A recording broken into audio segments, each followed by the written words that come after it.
Assalamualaikum warahmatullahi wabarakatuh. Perkenalkan, nama saya Muhammad Miftahul. Saya dari Farodi Teknik Mesin dengan NPM 20072300014, berhubungan dengan mata kuliah agama Islam dengan Bapak dosen Lukman Hakim, SPDI MH. Di sini saya akan membuat video pembelajaran tentang praktik-praktik kemusyrikan yang ada di Indonesia. Contoh kebudayaan yang terkandung syirik, tradisi tumbal dan sesajen. Ritual mempersembahkan tumbal atau sesajen kepada makhluk halus atau jin yang dianggap sebagai penunggu atau penguasa tempat keramat tertentu yang sudah berlangsung turun-temurun di masyarakat kita. Mereka meyakini bahwa makhluk halus tersebut punya kemampuan untuk memberikan kebaikan atau menimpakan malapetaka kepada siapa saja, sehingga dengan mempersembahkan tumbal atau sesajen tersebut mereka berharap dapat meredam kemarahan makhluk halus itu dan agar segala permohonan mereka dipenuhinya. Tradisi siraman. Siraman menurut sebutan dalam bahasa Jawanya dan mandi-mandi sebutan dalam bahasa Banjar merupakan upacara mandi bagi calon mempelai wanita dan pria sebelum dilakukannya hari pernikahan, di mana masing-masing calon pengantin dimandikan dengan air bunga-bungaan oleh para keluarga yang telah berumur dan menguasai tata cara ritualnya. Tradisi nasi tumpeng. Tradisi budaya nasi tumpeng pada awalnya hanya dikenal terbatas di kalangan masyarakat suku Jawa, tapi sekarang telah dikenal secara meluas.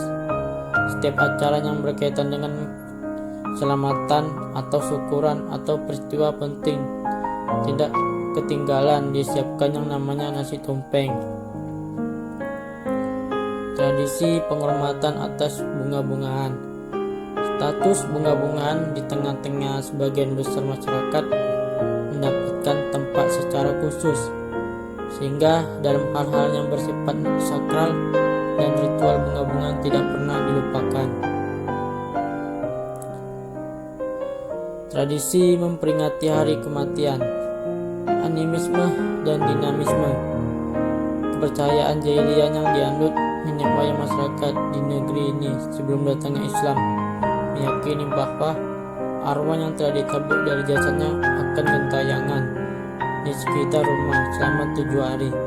Kemudian setelahnya akan meninggalkan tempat tersebut, akan kembali pada hari ke-40 hari ke-100 dan hari ke-1000-nya. Tradisi mendatangi dukun.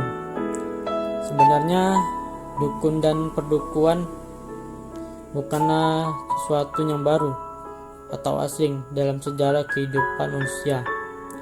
Keberadaannya sudah sangat lama dikenal, bahkan sebelum datangnya Islam dan diutusnya Nabi kita Muhammad SAW.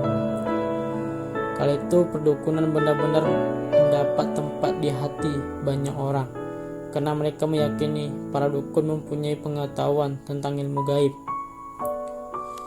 Yang diistilahkan dukun itu sendiri adalah orang-orang yang mengabarkan hal-hal yang akan terjadi di kemudian hari melalui bantuan setan yang mencuri-curi dengan berita dari langit. Tradisi penggunaan jimat penangkal. Banyak di antara masyarakat baik yang hidup di perkotaan maupun di pedesaan yang mempunyai keyakinan bahwa sesuatu benda yang dijadikan jimat mengandung khasiat dapat memberikan manfaat kepada penggunanya sesuai dengan tujuan penggunaannya. Macam-macam syirik.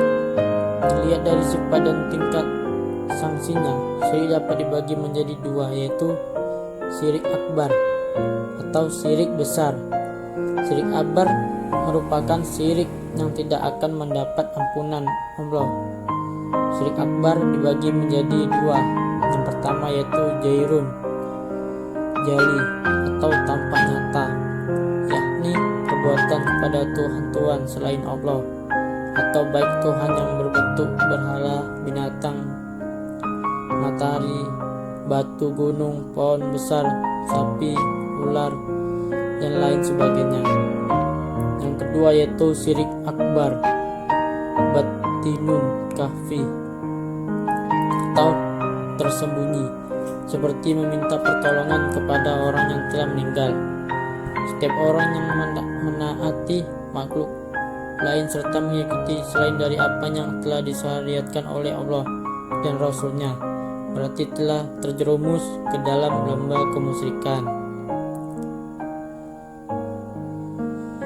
Sesungguhnya Allah tidak akan mengampuni dosa syirik, dan Dia mengampuni segala dosanya selain dari syirik itu.